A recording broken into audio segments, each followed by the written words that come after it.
Hello guys! It's me again, Krong TV, at sa video ito pag-uusapan natin ang isa na namang napaka-interesanting pangyayari patungkol sa ating paboritong manga at anime series na Boruto, Naruto Next Generation. Pero bago ang lahat, huwag kalimutang mag-like, mag-subscribe, pinutin na rin ang notification bell upang lagi kang updated sa mga susunod na video. A, B, C, D.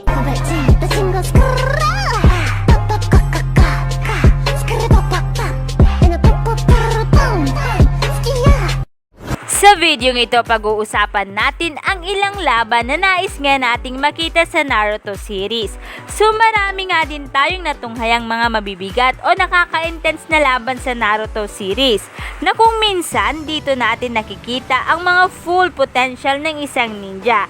Dito rin natin pinagbabasehan kung gaano nga ba sila kalakas. Ang ilan nga sa mabibigat na laban ay ang laban ni Pain at ni Jiraiya, kung saan ito ang dahilan ng pagkamatay ni Jiraiya. Andyan pa ang Naruto versus Pain na dahilan naman ng pagkawasak ng Konoha, pero eventually inaibalik naman sa dati. Bukod nga dyan, andyan din ang laban ng dalawang magkapatid na si Itachi at Sasuke, kung saan ay talaga din naman na hinintay nating lahat dahil nga 'di ba ito ay pinaghandaan din ni Sasuke. Syempre alam nyo naman na siguro kung bakit. Bukod nga sa mga yan, marami pa ngang magagandang laban ang ipinakita sa Naruto series na isa rin sa dahilan kung bakit talagang inaabangan natin ang series na ito. Pero kahit na ganoon, syempre hindi naman maalis sa atin na may hilingin tayong laban or may gusto tayong makitang laban. Parang pinapangarap na laban, parang ganon, kasi alam nyo naman, syempre ang Pilipino always want more.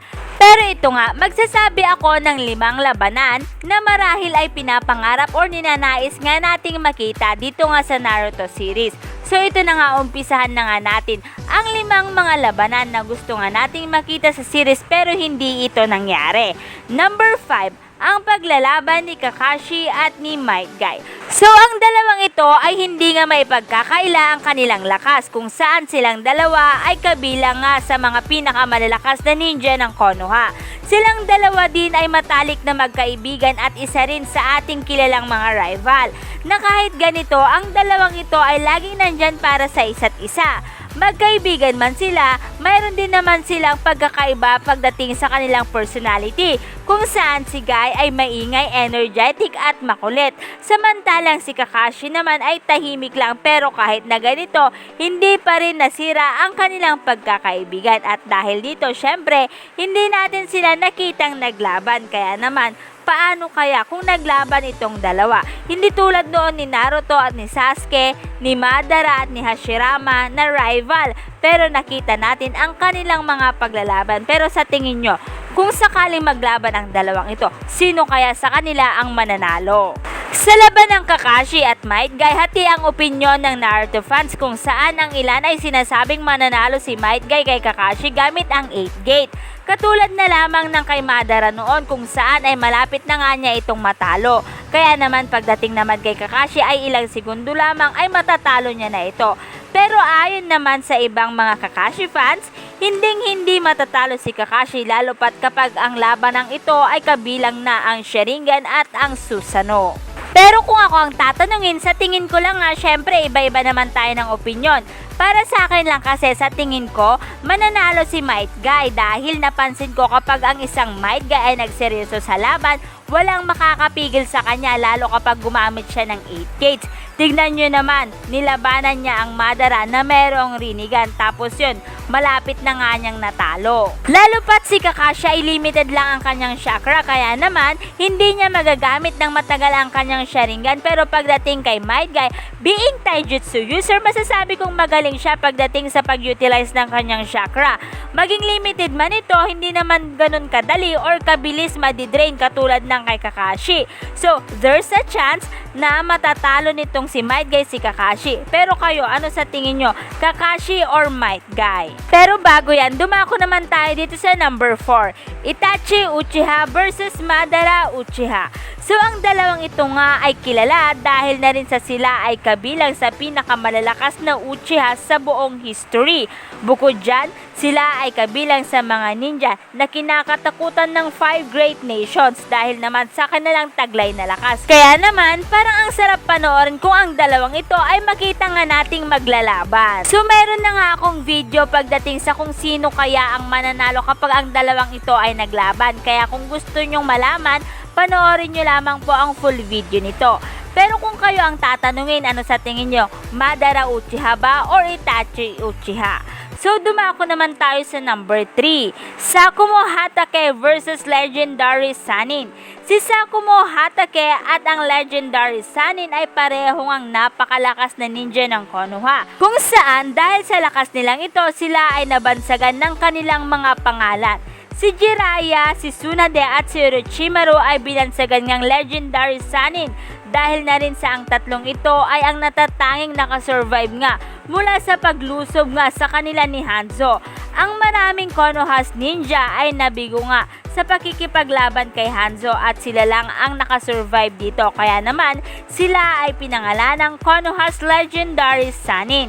Samantala, si Sakumo naman ay ang isa rin sa kinakatakutan ng 5 great nations. Napansin nyo naman siguro kung ano ang naging reaksyon ni Lola Chiyo noong napagkamalan nga niyang si Kakashi ay si Sakumo Hatake na siyang pumatay nga sa kanyang anak, ang mga magulang ni Sasori. Pero kung naglaban ang mga ito, sino kaya sa kanila ang mananalo? So dahil sa hindi nga natin nakita ang full potential ni Sakumo Hatake, mag-base nga tayo sa kwento ng nakakakilala sa kanya. So ayon nga sa papuri ni Minato Namikaze, di ko alam kung anong chapter ito pero ito ay isang canon. Based dito, ayon kay Minato Namikaze, ang ika-4 na Hokage, parang pinagmukha nga daw mahina ni Sakumo sila Jiraiya, Tsunade at Orochimaru. Ito ay matapos nga silang pangalanan bilang Sannin of the Leaf. So meaning, kapag pagbabasihan ito, masasabing mas malakas si Sakumo kung ikukumpara nga sa mga legendary Sannin. Lalo pat hindi naman natin nakita ang full potential o full power ni Sakumo. Pero mismong si Minato na ang nagsabi. Pero kung ako ang tatanungin, so far Sakumo ako. Magbe-base rin ako dito. Pero kung kayo ang tatanungin guys, ano sa tingin nyo? Sakumo ba or ang mga legendary Sannin? Pero syempre, bago yan, dumako naman tayo dito sa number 2, Itachi Uchiha versus Shizue Uchiha. Ang dalawang ito ay talagang nagpamalas ng kakaibang lakas at talino. Ang dalawa ding ito ay hanggang sa huling hininga nila ay ang pagliligtas sa Konoha ang kanilang iniisip. Kaya naman, parang nakaka-curious kung papaano kung naglaban ang dalawang ito. Sino kaya sa kanila ang mananalo? Pagdating kay Shizue at kay Itachi Uchiha, sinasabing ang mananalo dito ay si Shizue Uchiha. Base ito sa ilang friendly fight nilang dalawa kung saan ay ilang beses nang natalo ni Shizue si Itachi. Pero marami din ang nagsasabi na kaya pa nga raw masurpass ni Itachi ang kakayahan nitong si Shizue. Since nung naglalaban sila ay bata pa lamang itong si Itachi at wala pang gaanong experience sa pakikipaglaban. Hindi tulad ni Shizue na sumasabak na nga sa ilang mga misyon. Pero kung kayo ang tatanungin, Shizue ba or Itachi? Ito na nga. And last but not the least, number 1, Minato Namikaze at Fugaku Uchiha. Ang dalawang ito ay amangan ng pinakamalalakas na shinobi ng buong shinobi world. Hindi maitatangging malakas talaga ang dalawang ito dahil 'di ba si Minato ay ang ika-4 na Hokage ng Konoha, samantalang si Fugaku naman ay isa rin sa pinagpilian para sa posisyong ito. Kaya naman, paano kung naglaban ang dalawang ito? Sino kaya sa kanila ang mananalo? So pagdating sa labanang ito, I think mananalo itong si Minato Namikaze. Hindi lang dahil sa talino nito at hindi lang dahil sa hindi nito pinapatagal ang laban. Ito rin ay dahil sa Flying Thunder God. Base ito sa laban ni Tobirama at ni Izuna Uchiha. Kung saan, kung ang MS ay enough na, bakit nanalo pa itong si Tobirama laban kay Izuna Uchiha gamit ang Flying Thunder God?